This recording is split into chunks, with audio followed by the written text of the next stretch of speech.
When we get the results of Dharma practice, we will see our minds change. We will not see the world change.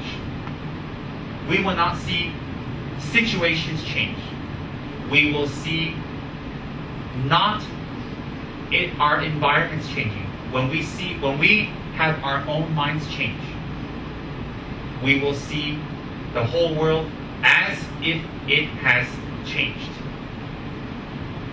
It is more worthwhile to put on a pair of shoes to protect your feet from thorns and pebbles and the heat and cold of the ground than to cover the whole planet in leather or soles of a shoe so that we are protected. Therefore, the Buddhist perspective is world peace comes from inner peace. The Buddhist perspective comes from wearing shoes to protect one's feet instead of expecting the whole world to be swept and clean so that our feet can walk around barefoot and unhurt.